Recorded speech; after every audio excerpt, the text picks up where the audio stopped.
नमस्कार, मैं अंजू शर्मा आपके सामने उपस्थित हूँ माटी वाली कहानी के कुछ महत्वपूर्ण बिंदु लेकर। तो आइए देखते हैं। माटी वाली विस्थापन की समस्या पर आधारित कहानी। ये कहानी विस्थापन की समस्या के ऊपर आधारित है। विस्थापन यानी जब घर छोड़कर कहीं और दूसरी जगह पर जाना पड़ता है, कुछ सामाजिक, राजनीतिक या प्राकृतिक आपदाओं के कारण। जैसे जब देश आज़ाद हुआ था तो उस समय भी बहुत से लोगों को यहाँ से विस्थापित होकर दूसरी जगह जाना पड़ा था। उसी तरह से 1972 में जब बांग्लादेश बना तो बहुत से लोग वहाँ से विस्थापित होकर भारत आ गए। उसी तरह से ये जो कहानी है टिहरी शहर की है। वहाँ पर बांध बना और वहाँ की 2 सुरंगें बंद हो गई।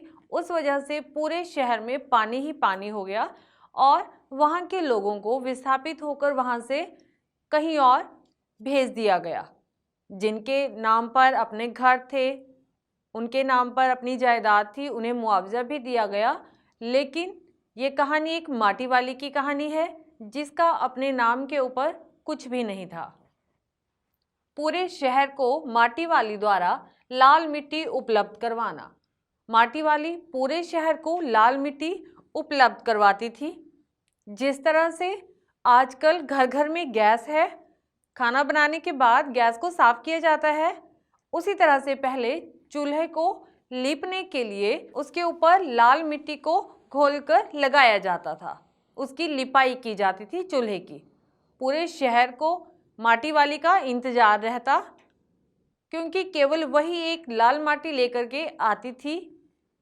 लोगों का उसके कंटर तक को पहचानना। कंटर होता है कनस्तर, टीन का बड़ा सा जो कनस्तर होता है डिब्बा, उसे कंटर कहा गया।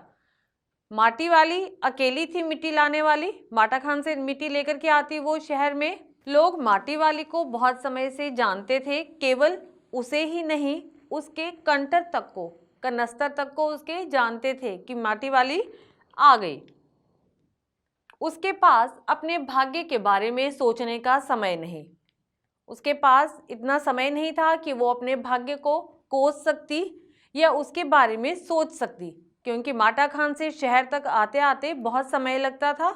उसका रोज का काम यही था, माटा खान जाना, वहाँ से माटी लाकर शहर के लोगों को उपलब्ध करवाना। मालकिन द्वारा अपने पूर्वजों की धरोहर संभाल कर रखना। अब शहर में आकर वो जगह जगह पर माटा देती थी और वहाँ पर लोग उसे खाने के समय खाना और चाय के समय चाय दिया करते थे।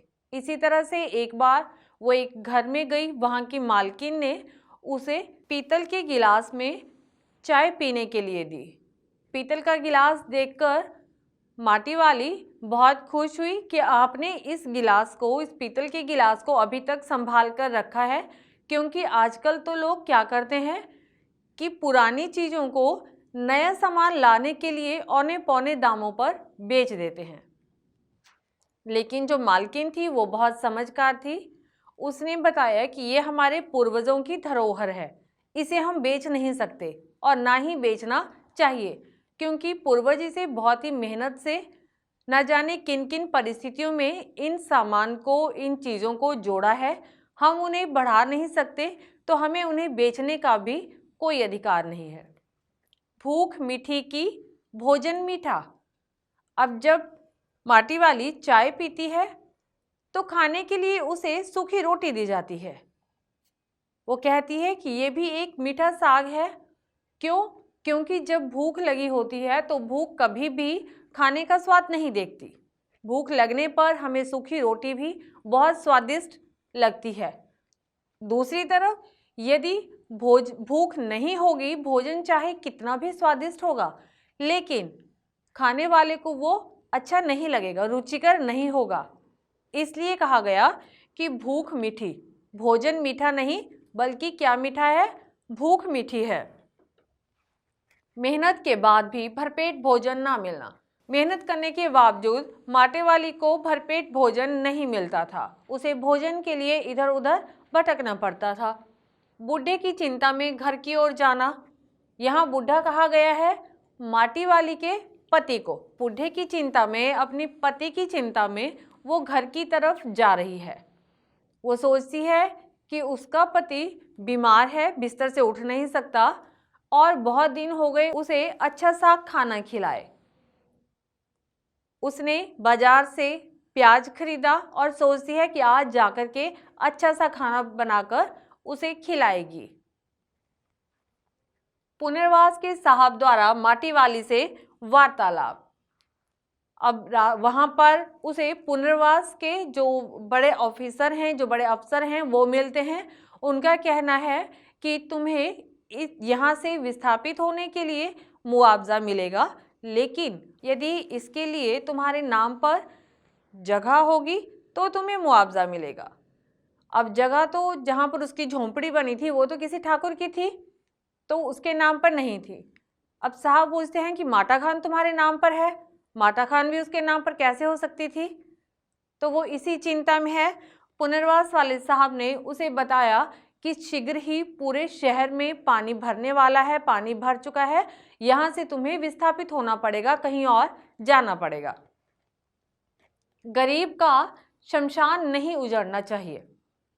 इसमें माटे वाली कहना चाहती है कि कभी भी किसी गरीब का शमशान नहीं उजड़ना चाहिए। शमशान एक ऐसी जगह है जहाँ पर बिना किसी भेदभाव के रहने के लिए, उसे जलाने के लिए थोड़ी सी जगह मिलती है, वो चाहे गरीब है चाहे अमीर है। ऐसा नहीं है कि यदि कोई गरीब है तो वो जहाँ उसका शव है उसको वहीं पर रखे रहने दिया जाए, उसे भी शमशान में जगह मिलती ही मिलती है। लेकिन यहाँ तो पूरा शहर पानी में डूब रहा है और शहर का जो शमशान भी है शहर में, वो भी पानी में डूब रहे हैं। ये सोचकर माटी वाली बहुत दुखी होती है और आने जाने वालों से यही कह रही है कि कभी भी किसी गरीब का शमशान नहीं डूबना चाहिए। इसी के साथ इस पाठ के महत्वपूर्ण बिंदु खत्म हुए। मिलते हैं आपसे प्रश्न उत्तर के साथ हमारी अगली वीडियो में। तब तक नमस्कार।